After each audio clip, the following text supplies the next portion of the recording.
트럼프 대통령의 눈은 국제관계에 있어서는요, 중국만 바라보고 있습니다. 미국은요, 역사적으로 그린란드를 여러 차례 사려고 했습니다. 그 중에 1946년에는요, 1억 달러를 주고 그린란드를 매입하겠다는 제안을 한 적도 있거든요. 그만큼 이제 전략적으로 중요한 지역인 겁니다. 그렇기 때문에 트럼프 대통령이 그런 식으로 말을 하는 거고요. 어찌됐든 그런 식으로 말을 함으로 해서 어떻게 됐느냐? 중국은 그린란드에 발도 못 붙이게 됐습니다. 파나마도 비슷합니다.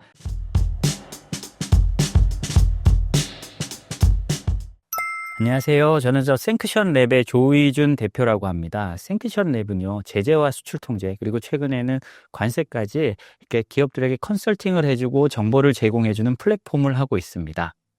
트럼프와 젤렌스키의 회담이 전 세계적으로 충격을 주고 있습니다. 해당 회담 어떻게 보셨나요?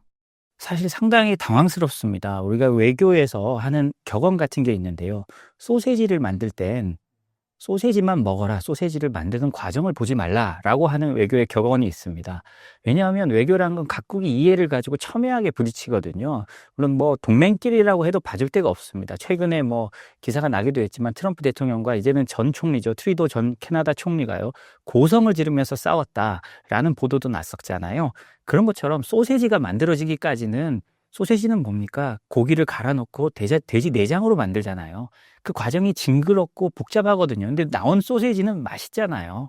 그리고 이렇게 먹어도 저렇게 먹어도 맛있는 소세지가 만들어지는데, 이게 외교 격언입니다. 이 소세지가 만드는 과정은 보지 말아라는 건데요. 그 만들어지는 과정이 그대로 적나라하게 드러난 게 젤렌스키와 트럼프 대통령의 회담이었습니다. 왜냐하면요, 당연히 이견이 있을 수밖에 없습니다. 전쟁을 치르고 있는 사람, 그 전쟁을 강제로 멈추려고 있는 사람의 이해관계는 당연히 다르고요. 그리고 서로 처해 있는 정치적 위치도 다릅니다. 그런데 그게 그대로 생중계가 된 거거든요. 그러니까 충격이 될 수밖에 없습니다. 미국이 우크라이나를 동맹이라고 표현할 수는 없겠지만 미국과 같은 편에 있는 우크라이나에 저렇게 대할 수 있구나라는 걸 그대로 보여줬죠. 그런데요, 이거를 그냥 충격으로 받아들이는 건 당연합니다. 그리고 이게 바뀐 미국을 보여준다는 것도 인식해야 되지만요, 아까 말했듯이 소시지가 만들어지는 과정은 늘 굉장히 어렵고 힘듭니다. 우리 6.25 때도 그랬습니다. 왜냐하면 이승만 대통령을 너무나 싫어해서, 당시에 아이젠하워 미 대통령이요, 그래서 이승만 대통령을 축출하려고 하잖아요. 그 통일 없는 휴전은 안 된다라고 이승만 대통령이 하니까, 아이젠하워 대통령이 축출하려고 하니까, 그래서 뭐 한 겁니까? 이승만 대통령이 방공포로 석방이라는 전대미문에 미국의 얘기도 안 듣고 그냥 풀어줘 버린 거예요, 포로들을. 이런 일을 한 거고요. 그래서 아이젠하워 대통령의 이제 나중에 회고록을 보면 자다가 벌떡 일어나서 깬 거는 이때밖에 없다라는 회고록도 있어요. 그만큼 아무리 동맹이고 친하다고 할지라도 자신들의 이해관계, 자신들의 정치적 역학관계에 치열하게 맞붙습니다. 그리고요, 정상회담은 통상의 경우는 고도로 연출됩니다. 그 단어 하나까지도 고도로 연출되는데 트럼프 대통령의 경우에는 그렇지 않거든요. 근데 젤렌스키도, 트럼프 대통령도 리얼리티 쇼 출신이지만 젤렌스키도 코미디언 출신으로 미디어를 다루는데 너무나 뛰어난 사람들입니다. 그래서 젤렌스키도 거기 가서 자신이 있는 모습을 솔직히 꺼내놓고 하면 트럼프를 설득할 수 있을 것이라고 어떤 좀 잘못된 자신감을 얻은 것 같았어요. 그리고 최근에 타임즈 인터뷰 같은 걸 보면 젤렌스키가 나는 진솔한 모습을 보이고 싶었다라고 하는 게 있거든요. 그렇지만 그게 완전히 생각이 잘못된 거죠. 생각이 그 당시에 잘못됐었고, 그로 인해 이런 어떻게 보면 파국으로 보이는 면이 있었는데요. 저는 그렇지만 당시에 그런 면이 있었다고 하더라도 지금 보면 상당히 서로 안정을 찾고요, 서로 위치에서 이제 할 말을 하고 있다고 생각합니다. 이게 언제든 톱니바퀴가 안 맞는 것 같지만 톱니바퀴가 맞아 들어가면서 이제 일이 진행되고 있다고 저는 생각을 합니다. 트럼프와 젤렌스키 회담의 결과는 어떻게 됐나요? 이 협상은 사실 이견이 생길 수밖에 없습니다. 우리나라 6.25 때도요, 휴전 협상을 끝마치는데 2년이 걸렸거든요. 그만큼 길고 어려운 겁니다. 나의 형제 자매가 죽어가고 나의 세금이 어마어마하게 투여되는, 미국의 입장에서는 세금이 어마어마하게 투여되는 이런 상황에서 서로의 입장이 갈릴 수밖에 없고요. 더군다나 트럼프 대통령과 하고 있다면 더 입장이 갈릴 가능성이 높습니다. 왜냐? 트럼프 대통령은 이 자리에서 그냥 전쟁을 멈춰야 한다, 누구의 승리, 패배가 상관없이 이 자리에서 멈추고 우리 세금 들어가는 걸 끝내자라는 게 트럼프 대통령의 입장이잖아요. 오늘 트럼프 대통령 지지층의 입장이기도 합니다. 트럼프 대통령의 지지층들은 전쟁에 지친 사람들이거든요. 그렇기 때문에 우크라이나와 그다음에 미국의 입장이 쉽게 섞일 수가 없습니다. 그런데요, 그렇게 한번 충돌하고 나니까 어떤 일이 생겼느냐? 젤렌스키 입장에서도 상당한 명분을 마련했습니다. 그전까지 젤렌스키의 발언을 보면요. 우리 영토를 다 회복해야 된다라는 식으로 주장을 해왔어요. 마치 6.25 때 이승만 대통령처럼요. 우리가 통일하지 않고서는 휴전은 없다라는 것처럼 똑같은 논리 구조를 가지고 왔습니다. 그런데 그렇게 충돌하기 얼마 전부터 트럼프 대통령이 당선되고부터 이제 그런 얘기는 싹 들어갔습니다. 왜냐하면 젤렌스키 입장에서도 그 주장을 불가능한 걸 당신도 분명히 알 겁니다. 그럼에도 그걸 내려놓지 못하는 거는 싸우다 죽은 수많은 군인들이 있고 국내의 그 여론이 사실은 전쟁을 멈추자는 여론이 한 50%로 더 높지만 그렇지 말고 우리가 계속 해야 된다는 여론도 30-40%가 있습니다. 그 40%의 여론을 젤렌스키가 무시할 수가 없습니다. 언제 하든지 명분이 필요해요. 전쟁이나 뭐 정치는 모든 게 명분을 가지고 움직이는데 특히 휴전 같은 경우는 더더욱 명분이 필요한데 젤렌스키는 일단 자신의 입장을 뒤로 물릴 명분을 찾았습니다. 그러면서 이제 지금 뭐 한 달 협상, 무슨 최근 에너지 부분 공격하지 말자는 휴전 협상, 그다음에 흑해에 이제 휴전하기로 또 최근에 이제 미국과 우크라이나, 러시아가 이제 3자로 얘기해서 지금 하고 있는데요. 그런 식으로 하나하나 조금씩 이루어질 수 있는 것도 그 충돌이 있었고 그로 인해서 젤렌스키도 국내에서 어느 정도 물러설 수 있는 이제 정치적 입장과 여건을 마련했다고 저는 생각을 합니다. 트럼프 대통령도 우크라이나가 저렇게 나오고 나는 이렇게 여기 전쟁을 멈추는데 진심이란 걸 보여줬으니까요. 보여줬으니까 그때 우크라이나를 압박하기 위해서 뭐 전쟁 물자와 그다음에 정보를 끊었지만 그 이후에 또 바로 재개를 합니다. 왜냐? 러시아와 협상을 하기 위해서도 우크라이나가 러시아를 밀어붙여야 러시아가 협상에 응할 거잖아요. 그렇기 위해서 트럼프 대통령이 아무리 지원하기 싫다고 해도 그걸 하루아침에 끊을 수가 없는 거고요.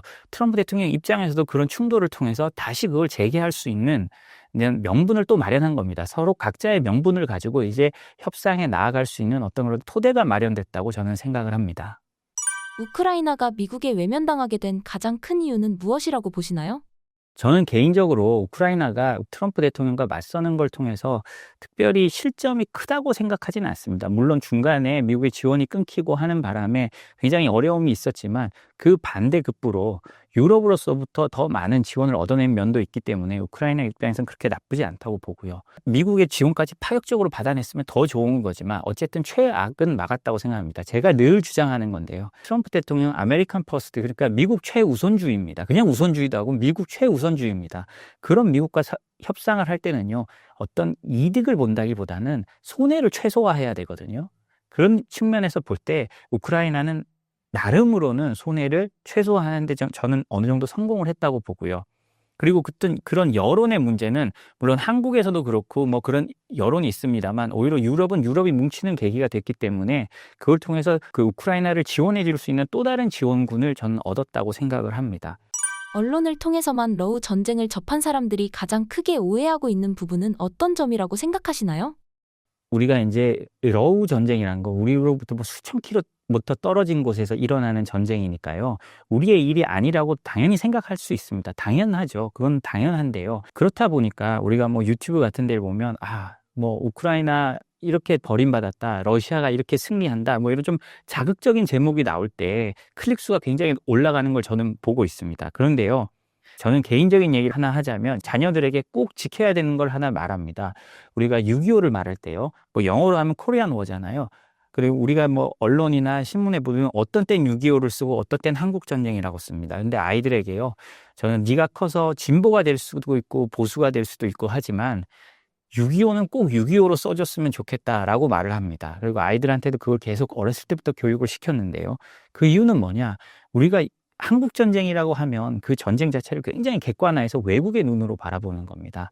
그런데 6.25라고 하면 북한이 침략을 한 날을 기리는 거잖아요. 우리가 그날을 잊지 말자는 뜻에서 6.25라고 합니다. 그 말은 어떤 전쟁이라도 똑같은데요. 침략자에게 책임이 있는 겁니다.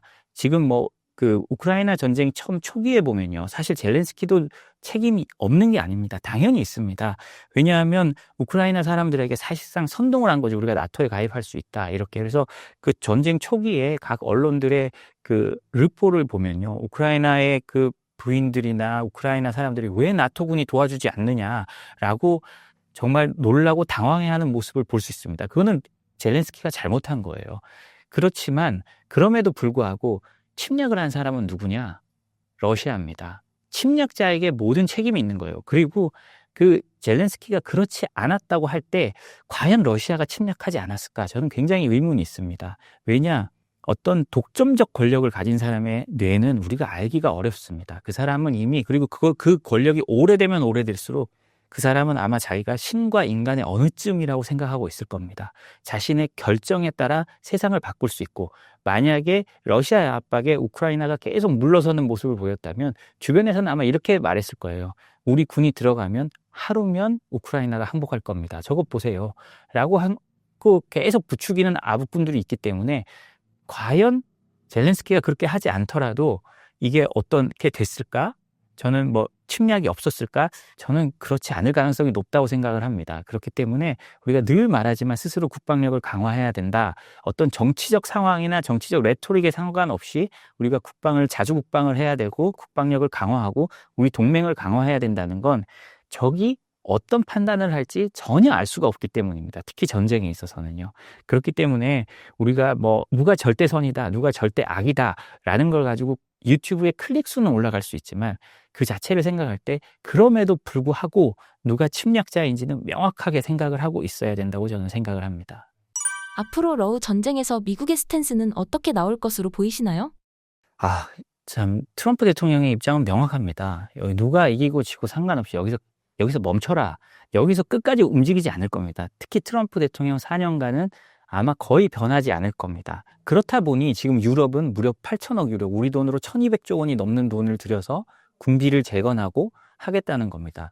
그 우르줄라 폰데라이언 그 유럽 EU 집행위원장이 말했잖아요. 우리는 미국이 지켜주고 나토가 있어서 그게 평화 배당이라고 생각했지만 다시 돌이켜보니 안보 적자였다. 우린 그 적자를 메워야 된다라고 말을 했습니다. 실제로 이제 유럽이 이제 자각하기 시작한 거고요.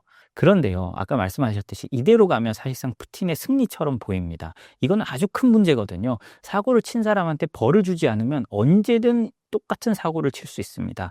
이게 트럼프 대통령의 해결 방식의 가장 큰 문제점입니다.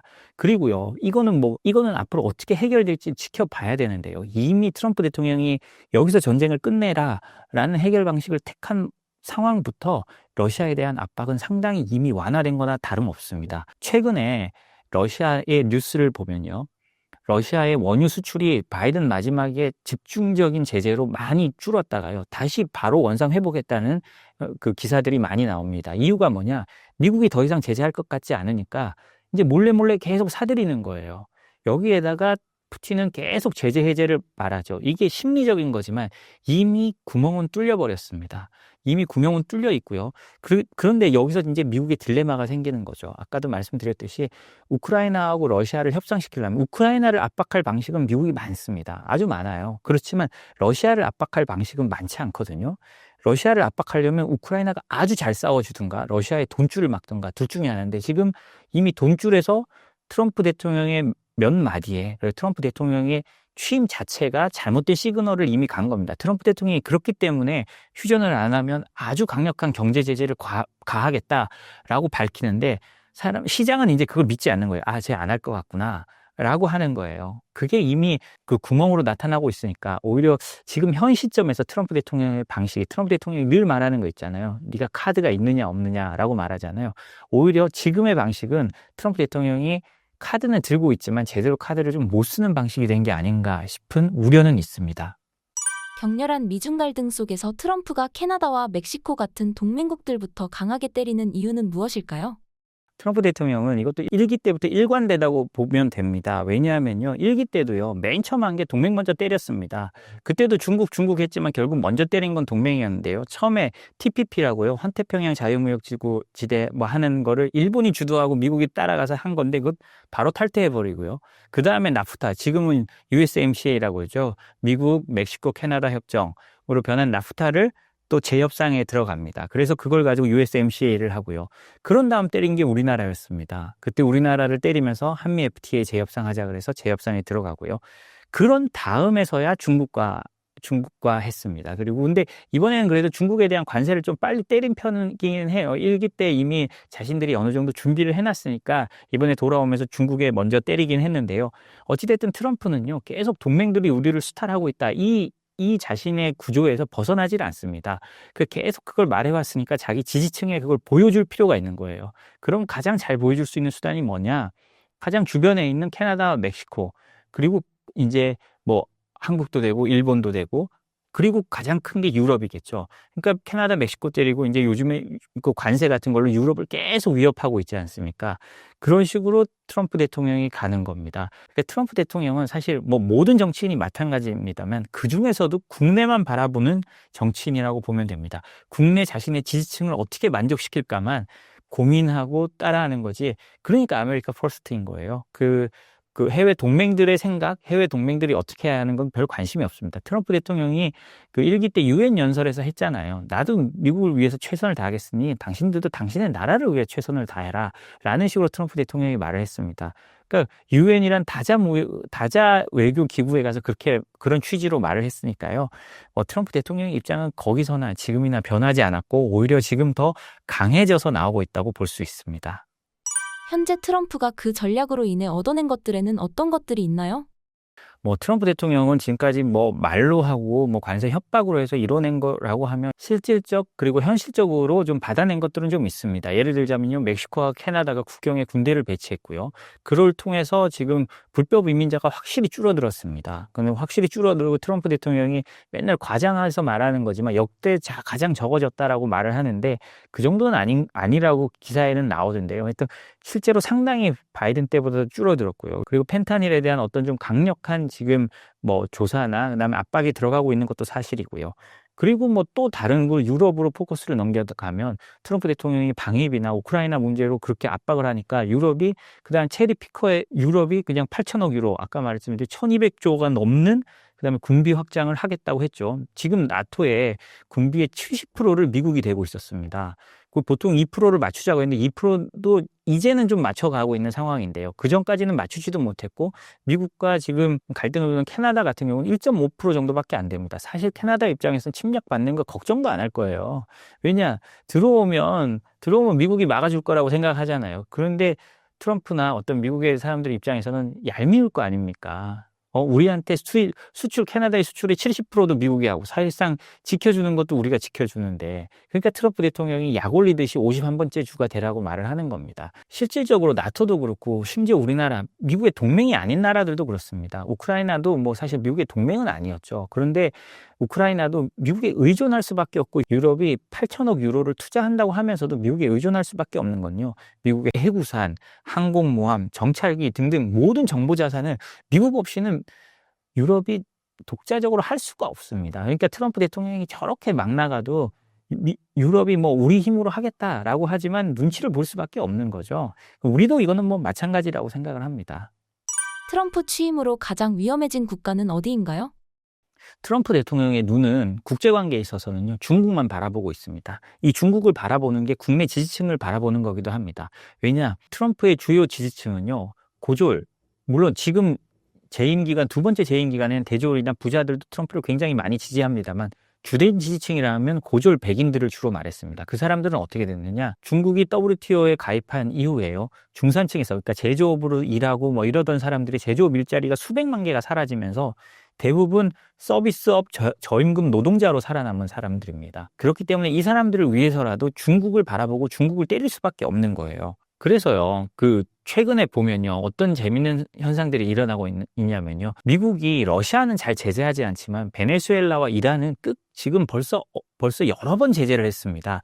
왜냐? 근데 베네수엘라 제재를 보면 둘 다 그런데요, 특히 베네수엘라 최근 제재를 보면 재밌는 게 뭐냐면요, 미국의 쉐브론이라는 유명한 정유업체가 있습니다. 다 아시겠지만 석유 개발도 하고요. 쉐브론에 대한 베네수엘라의 특별허가, 그러니까 베네수엘라의 원유를 쉐브론이 수입해 갈 수 있는 허가를 5월 달까지 트럼프 대통령이 전격적으로 연장을 해줍니다. 쉐브론의 논리가 뭐였냐? 우리를 이렇게 수입 안 해가면 이거 중국만 좋다. 중국이 더 싸게 가져가면 중국만 좋다고 하니까 이거를 허가를 해줘요. 그러면서 미국이 어떻게 하느냐? 그래? 그러면 베네수엘라랑 거래하는 중국이나 다른 나라 국가들한테는 베네수엘라 원유 수입하면 내가 관세 25%더 때릴 거야. 이런 식으로 나옵니다. 자기들은 허가해주고 다른 나라에 대해서는 관세를 더 때린다는 거죠.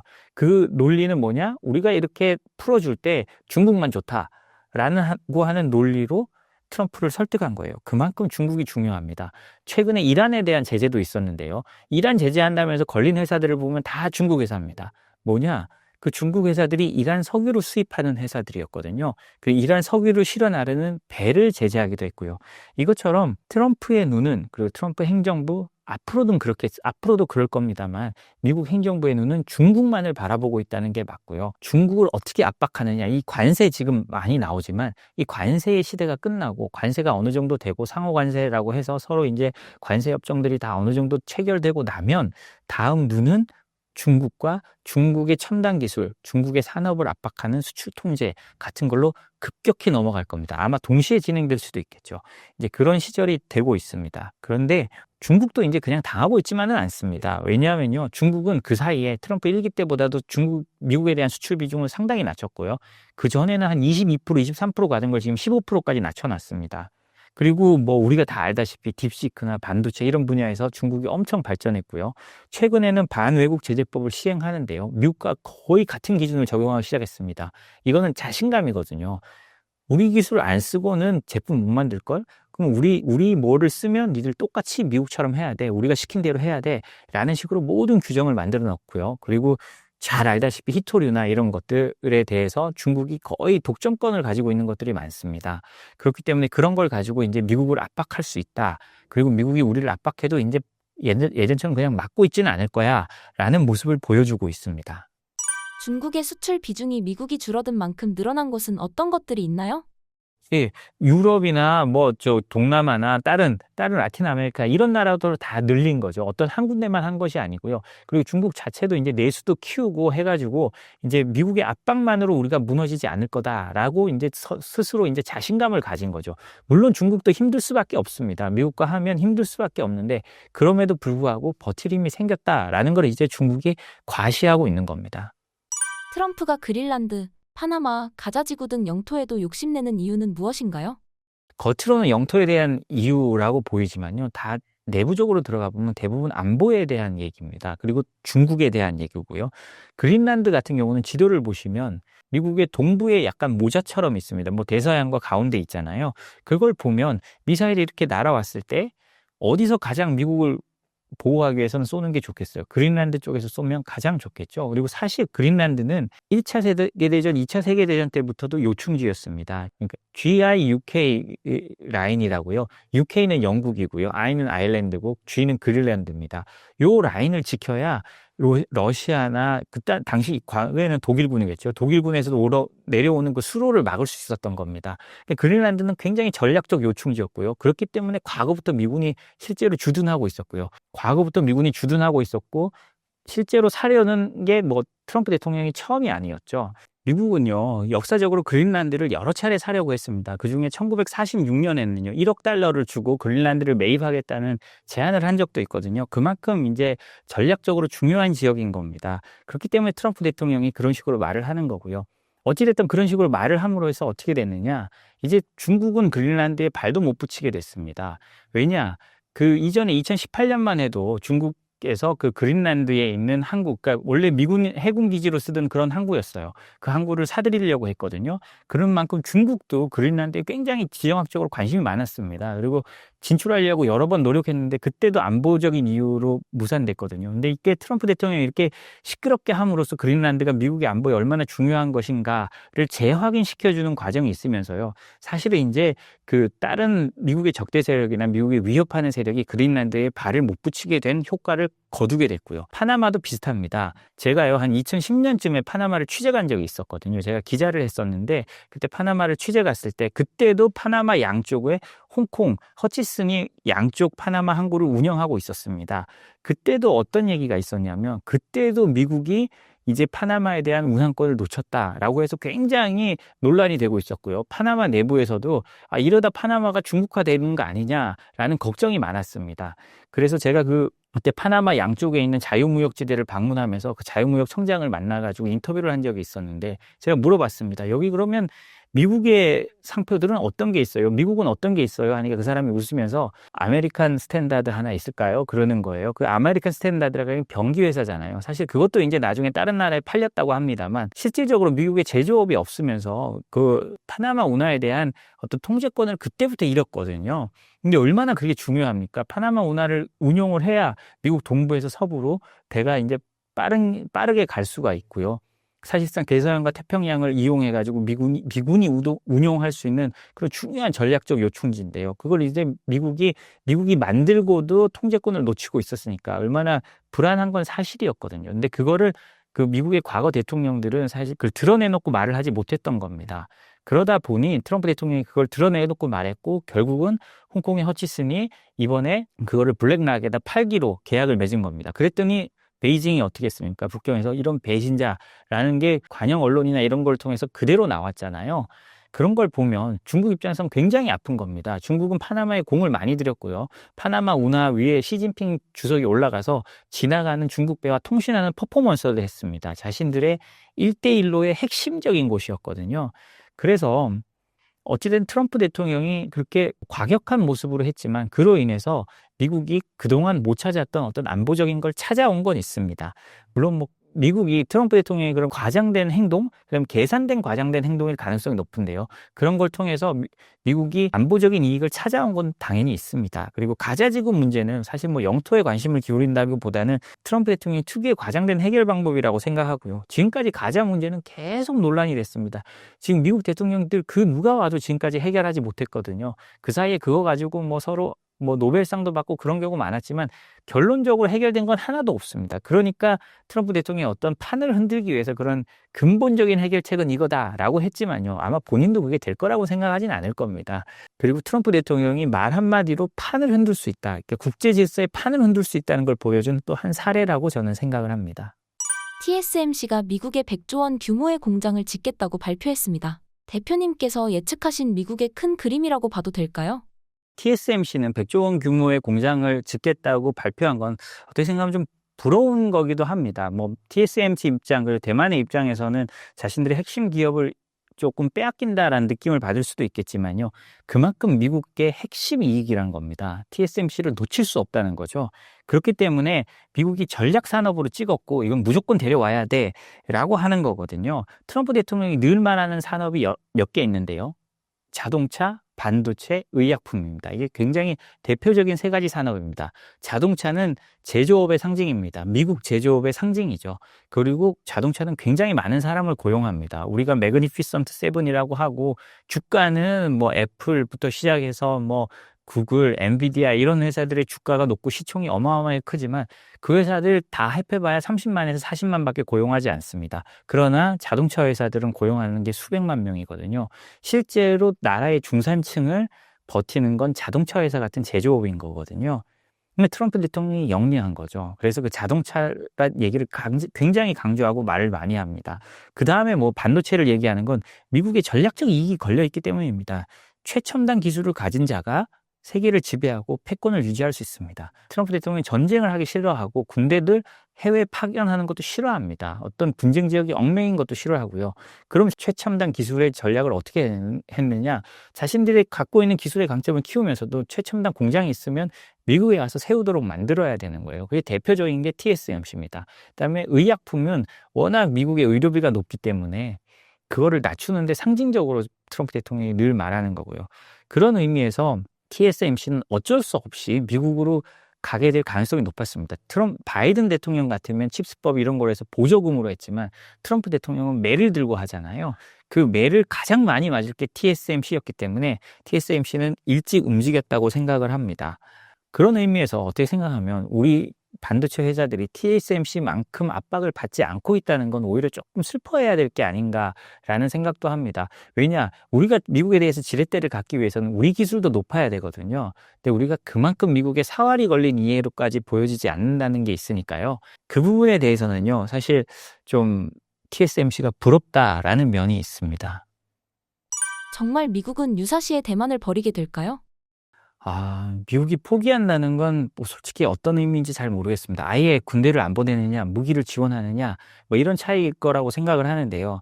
우리는 6.25에 대한 그 기억이 있기 때문에 만약에 한국을 침공하거나 대만에 중국이 침공하면 우리 6.25 때처럼 다국적군 16개국의 유엔군이 와서 맞서 싸워주는 그런 걸 한국 사람들은 보통 생각을 합니다.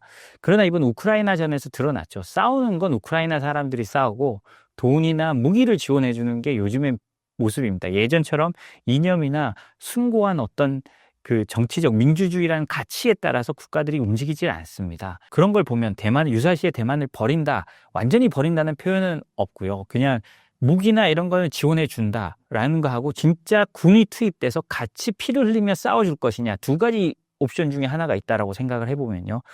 바이든 때 같으면 아마도 미군이 가서 싸웠을 가능성이 높다고 저는 생각을 합니다만 트럼프 때 같으면요. 그럴 가능성은 좀 바이든 때보다는 낮지 않나라고 생각합니다. 미국 입장에서도요. 대만을 잃는다면 아주 큰 문제가 생깁니다.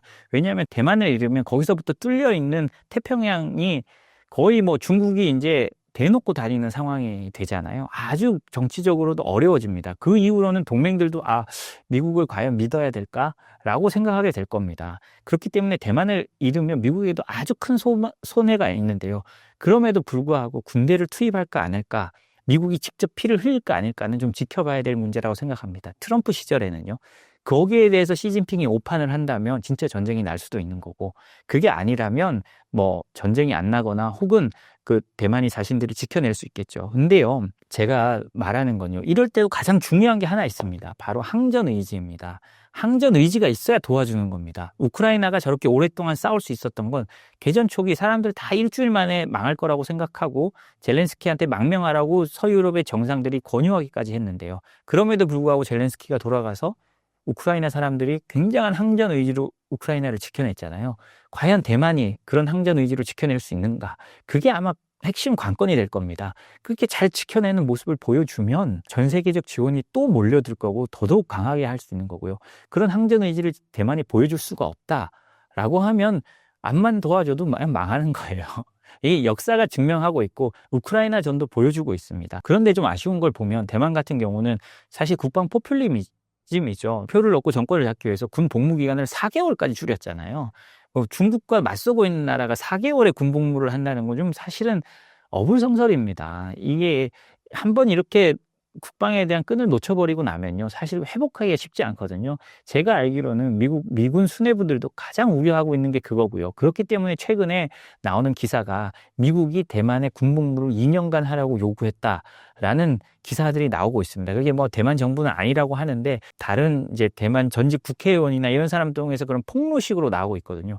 미국 입장에서도 당연한 겁니다. 우리가 싸워주고 말고를 떠나서 니들 스스로 지킬 힘과 얼마나 니들이 가지고 있느냐, 제도를 가지고 있느냐를 봤을 때 겨우 4개월, 지금 해서 1년 복무한다는데 그거 해가지고 너도 중국으로부터 니들이 지킬 수 있니?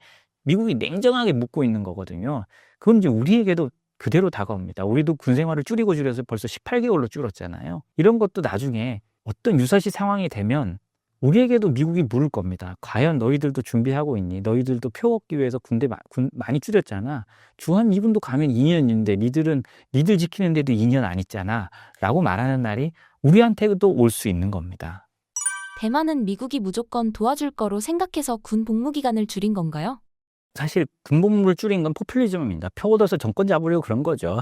그런 게 이제 다 부채로 돌아오는 겁니다. 그래서 이제 이번에 1년으로 늘렸는데 그마저도 부족할 거죠. 당연하지 않겠습니까? 중국이란 거대한 적이 있는데요. 그리고 대만은 우리가 조금 상황이 다릅니다. 우리는 사실 북한에게 우리가 먹힌다 그러면 항전 의지가 굉장히 투철해질 겁니다. 우리나라 같은 경우는 사실은 뭐 섬이고 여기서 나가면 빠져 죽는 동해, 남해, 서해 빠져 죽을 수밖에 없잖아요. 우리는 어디 도망갈 수도 없습니다. 우크라이나 사람들은 도망이라도 가죠. 우리는 갈 데도 없어요. 근데 대만 같은 경우는요, 이렇게 조사를 해보면 나는 대만 사람이다 라는 응답이 한 65% 전후가 나옵니다. 그리고 나는 대만 플러스 중국인이란 응답이 한 30%, 한 27, 8% 이렇게 나옵니다. 그래서 우리랑 상황이 좀 다릅니다. 대만은 중국 대만성이라고 하는 거를 대만 연예인들이 트윗에 올리고 그럽니다. 우리랑은 좀 생각이 다르거든요. 그렇기 때문에 그렇기 때문에 항전 의지와 우리가 좀 다를 수 있다는 거 생각하는 겁니다. 어쩌면 대만 사람들의 20, 30%는요. 우리가 홍콩처럼 살더라도 뭔 문제가 있냐라고 생각할 수도 있어요. 그렇기 때문에 우리처럼 대한민국의 독립, 대한민국 주도하의 통일 이런 게 아마 우리처럼 철저하지는 않은 걸로 저는 알고 있고 거기에 대해서 미국도 굉장히 좀 의문을 갖고 있는 건 사실이라고 생각을 합니다. 그래서 대만 사람들도 굉장히 안보에 대해서는 이제 자신들이 지켜야 되겠다고 분명히 많이 생각을 하고 있습니다. 그렇지만 그 마음의 무장도가 어느 정도인지는 사실은 조금 따져봐야 될 그런 거라고 생각을 합니다. 대만 해협의 대안으로 북극 항로가 열리고 있다는 분석이 있는데 어떤 내용인가요? 대만 해협의 중요도가 낮아지고 북극 항로가 열리면 우리에게 좀 더 기회가 되는 건 사실이라고 생각합니다. 유럽으로 가고 이런 걸 보면 북극해를 통해서 가면 가장 좋죠. 그렇지만 우리가 기후변화가 아니라 어떤 안보적인 이유로 대만 쪽의 항로를 피하게 된다면 그건 한국에게도 굉장히 좋지 않은 시그널입니다. 왜냐? 그렇게 따지면 만약에 대만이 흔들리고 대만이 중국의 지배하나 혹은 대만이 어떤 중국으로부터 거의 포위당한 상황이 됐다고 하면 한국도 갇혀있는 상황이 되는 겁니다. 우리 지도적 위치를 보면 지도를 보면 알 수 있잖아요.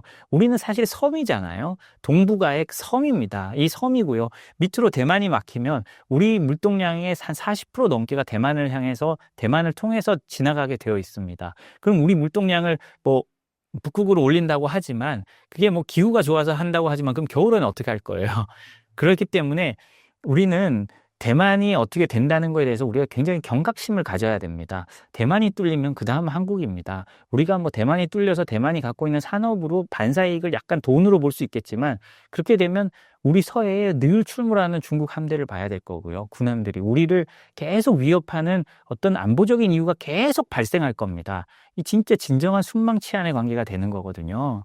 그렇기 때문에 우리가 대만이 어떤 유사시가 되면 우리가 거기 전쟁에 참가하고 아니고가 아니라 만약에 그렇게 되면 중국은 이런 북한이나 이런 걸 통해서 우리 휴전선 부근을 굉장히 흔들어서 우리는 우리를 지키는 데 집중해야 되는 건 당연합니다. 그렇지만 대만이 흔들리고 나면 그 다음은 한국이고 우리 서해부터 시작해서 우리의 바닷길도 점점 좁아진다는 거 우리가 꼭 이식하고 있어야 된다고 생각을 합니다.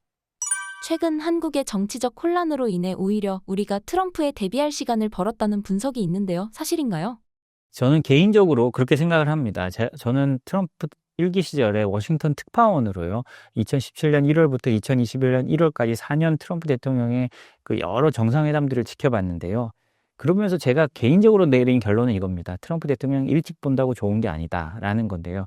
트럼프 대통령 1기 때 일찍 본다고 온 수많은 지도자들이 있었습니다. 예를 들자면 메르켈 총리도 있었고요. 트리도도 있었고요. 그다음에 시진핑 국가주석도 있었습니다. 그런데 그 사람들 다 어떻게 됐느냐? 전혀 효과가 없었고요. 오히려 부작용만 나왔어요. 트리도하고 메르켈 총리 같은 경우는요. 그리고 개인적으로 생각하기에 그나마 효과가 있었다는 사람은 아베 총리라고 생각합니다. 근데 그 아베 총리도 어떤 경제적인 이익을 봤다기보다는 안보적인 이익을 더 많이 챙긴 것 같아요. 우리가 어떤 경제 협상이나 경제적 이익을 가지고 말을 한다면 아베 총리도 트럼프와 그렇게 친하고 트럼프의 푸들이라는 굴욕적인 말도 들었지만 아베 총리도 그에 대해서는 큰 효과는 없었습니다. 그렇기 때문에 일찍 만난다고 좋은 건 분명히 아니라고 생각하고요. 왜냐하면 트럼프 대통령과 합을 맞추기는 정말 쉽지 않습니다. 그런데 트럼프 대통령이 합을 맞췄다고 표현할 만한 지도자들이 좀 있는데요. 예를 들자면 지금은 그 아르헨티나의 밀레이 대통령 같은 경우에요. 그러니까 전기톱 들고 다니는 아주 괴짜 아저씨들. 이런 분은 트럼프 대통령이 일부러 먼저 불러서 만나기도 합니다. 그리고 1기 시절에는 보우소나로 브라질 대통령이 있었는데요. 약간 보수적이고 브라질의 트럼프라고 했지만 정말 극심한 대립을 가져왔던 사람입니다. 사실은 한국적 정서의 정치인과는 굉장히 좀 거리가 먼 사람들이 트럼프 대통령과 친하거든요. 그렇기 때문에 한국 대통령이 트럼프 대통령을 일찍 만난다고 과연 좋을지 이거는 사실은 좀 다른 문제라고 생각하고요. 예를 들자면 지금 멕시코의 셰인바움 대통령 지지율이 85%입니다. 이유는 뭐냐? 셰인바움 대통령은 바로 옆에 있지만 트리도 총리처럼 트럼프 만나러 열심히 가지를 않았습니다. 지금까지도 안 갔어요. 안 가면서도 85%고 대신 미국이 뭔가를 할 때마다 바로바로 대응을 내놓습니다.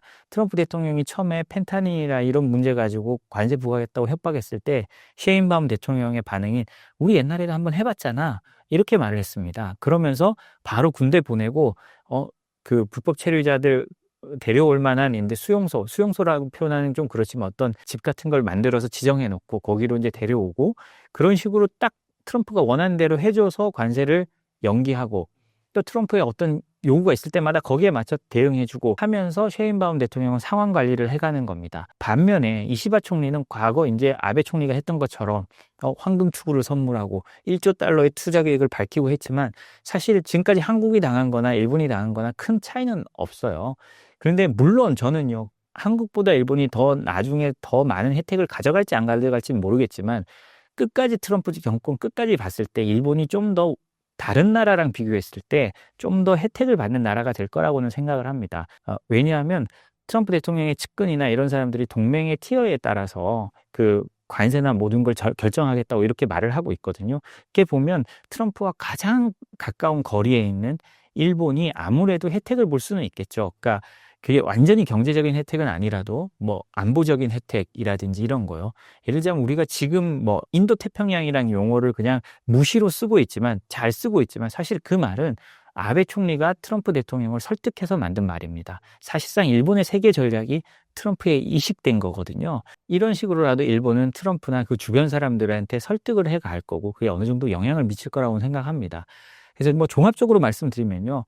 지금 뭐 탄핵이라서 물론 우리 대통령이 트럼프 대통령과 가장 합이 맞으면 좋지만 현실적으로 그렇게 쉽지 않고 이제 이게 끝나고 난 다음에 어떤 결과든지 우리의 지도자가 이제 좀 시간을 가지고 트럼프 대통령과 협상을 해 나간다면 오히려 우리한테 이제 반면교사로 삼아서 이제 좀 나은 결과가 나올 수 있다고 생각을 합니다. 제가 말하는 나은 결과라는 건요, 아주 이득을 본다는 게 아니라 손실을 상대적으로 덜 보는 그런 결과를 낳을 수 있을 거라고 생각을 합니다. 트럼프는 주한미군을 돈 먹는 하마로 여기고 결국 철수시킬 것이란 분석이 있습니다. 주한미군은 이제 미국에 정말 쓸모없어진 것인가요? 아니면 아직도 많은 이점을 제공하고 있나요? 저는 트럼프 대통령이 말로는 주한미군 철수를 뭐 1기 때도 뭐 협박을 하고 했습니다만 저는 철수를 못할 거라고 생각을 합니다. 왜냐하면요, 트럼프 대통령이 저는 속마음을 들킨 일이 있다고 생각을 하는데요. 트럼프 대통령이 최근에 뭐 기자회견이나 이런 데서 몇 차례 얘기를 했는데 바그람 공군기지를 말합니다. 이거는 아프가니스탄에 있는 공군기지인데요.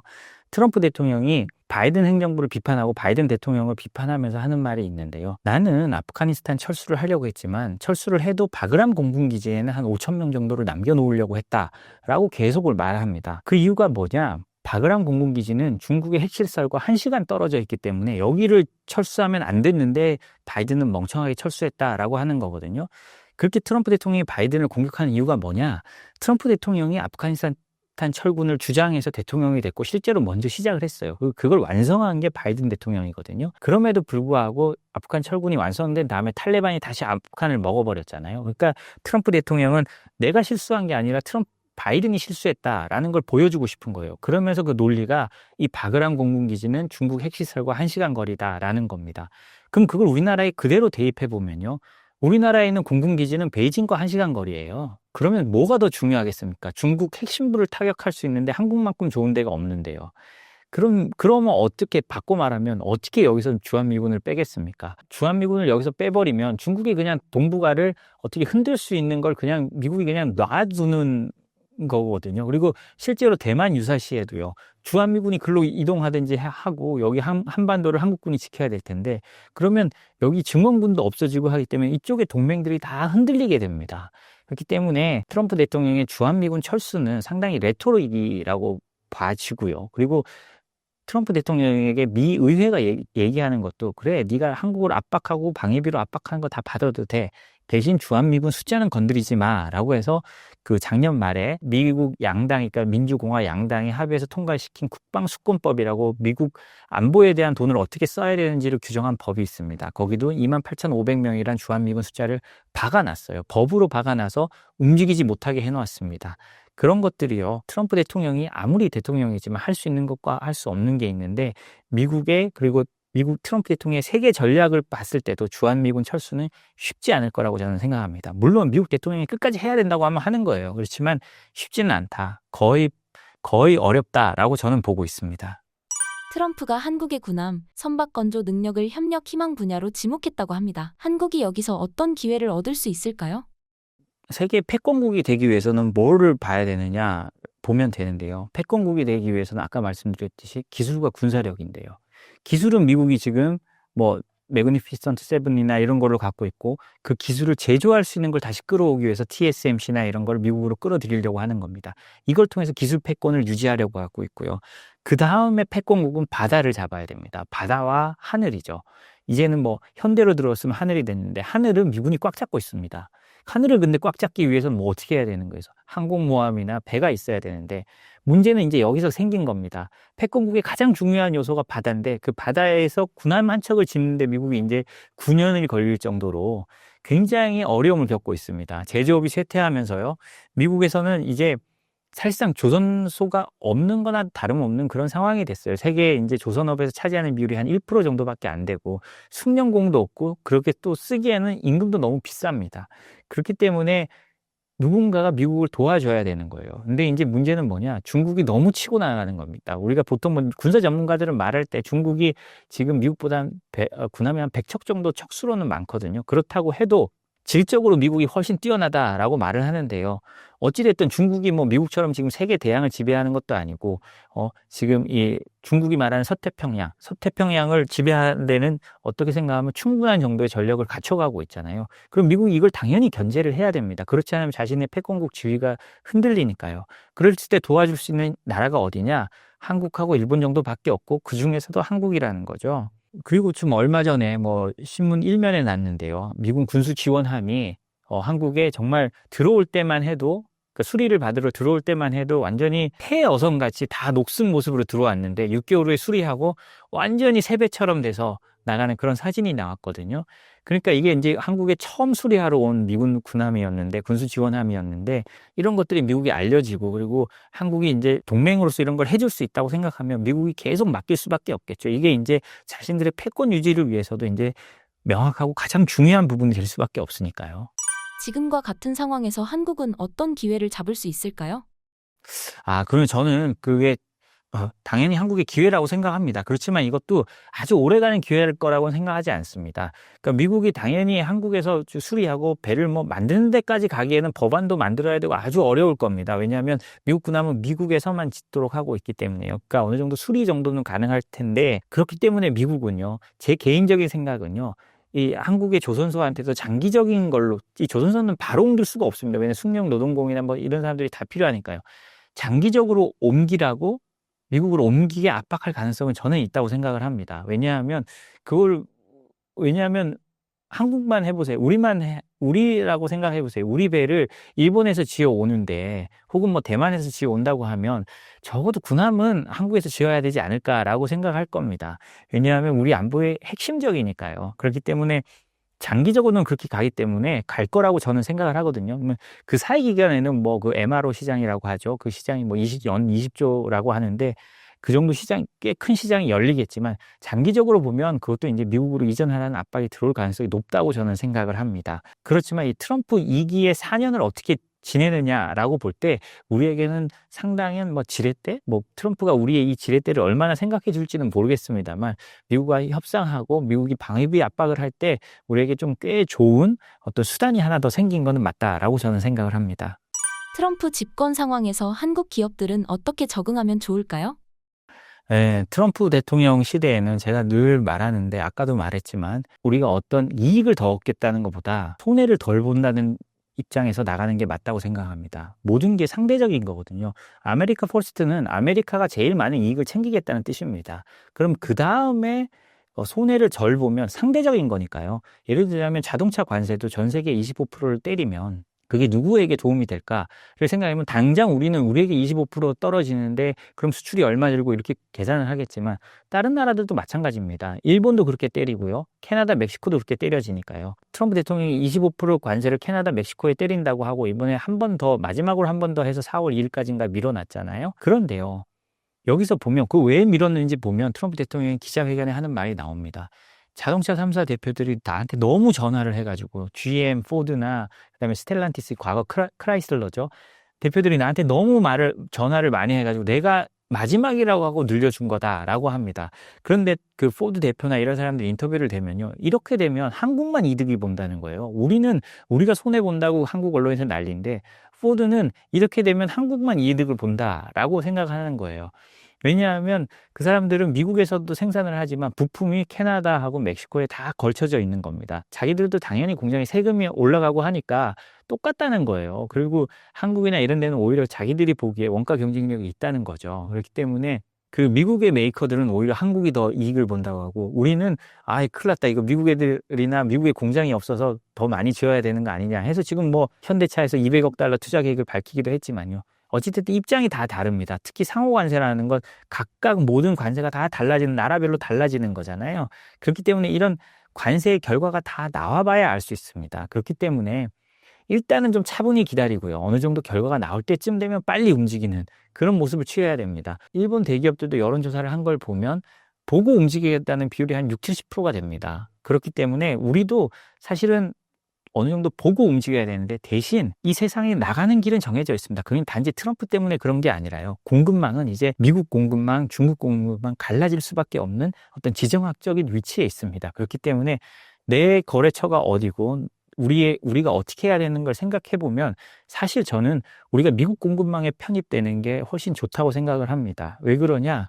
이거는 경제적으로 생각해도 그런데요. 우리의 가장 큰 경쟁자는 과거엔 뭐 일본이고 대만이고 그렇다고 했지만 중국입니다. 중국이 없는 새로운 시장이 있는 거잖아요. 뭐 이 시장이 새로운 건 아니지만 어쨌든 중국이 없는 시장이 열리는 겁니다. 그럼 우리는 가장 큰 경쟁자가 없는 시장에서 경쟁을 할 수 있기 때문에 우리의 장점을 살릴 수 있는 거죠. 그렇기 때문에 우리가 이렇게 변하는 세상을 바라보고 미리미리 좀 대응을, 기업마다 거기에 맞춰서 대응을 해놓는다면, 초기에는 어려울 것 같습니다. 트럼프 4년간 뭐 어려울 수 있죠. 어렵고 힘들 수 있지만 그 이후에 우리가 또 더 큰 이득을 볼 수 있는 그런 가능성도 있다고 생각을 합니다. 신사임당 시청자분들을 위한 한마디 부탁드릴게요. 제가 이 제재와 수출 통제 관련된 회사를 시작하게 된 건 트럼프 1기 시절에 경험이 있었기 때문입니다. 트럼프 1기 때 특파원 하면서 보니까요, 기업들이 워싱턴에 그때도 엄청 몰려왔거든요. 가장 중요한 게 뭐냐, 이 사람들은 정책이 어떻게 변할지 모르고 어떻게 될지 모르니까 늘 고민하고 있는 겁니다. 그럴 때 제가 느끼고, 그때도 그 미국의 대형 로펌들도 조언한 게 뭐였냐면, 전부 불이익을 받기 때문에 그 불이익을 최소화하는 방향으로 해라라는 겁니다. 그러려면 회사의 내규도 혹시나 제재 위반을 하거나 수출 통제를 위반을 했을 때, 혹은 제대로 지키지 못할 것 같았을 때, 그랬을 때 그 처벌을 최소화할 수 있는 그런 내규들이 있습니다. 그런 것들을 만들어 놓으면 최소한 벌금도 거의 없고, 혹은 뭐 경고로만 넘어가게 됩니다. 그런 걸 만들어 놓지 않으면 미국은 징벌적인 벌금을 내리거든요. 특히 미중 패권 전쟁이 강해지면 강해질수록 우리나라는 중국과의 관계도 많잖아요. 그게 그 속에서 새우등 터질 수 있는 가능성이 높습니다. 근데 이거는 뭐 우리가 원하고 원치 않고의 문제가 아니고 그렇게 가게 돼 있는 거예요. 그랬을 때 제도적으로 할 수 있는 그런 것들을 만들어 놓고, 생션 컴플라이언스 프로그램이라고 하는데요. 뭐 그런 거나 수출 통제 컴플라이언스 프로그램, 뭐 이런 걸 만들어 놓으면 기업들이 그래도 조금 더 안전하게 좀 미래를 대비하면서 운영할 수 있다고 생각을 합니다.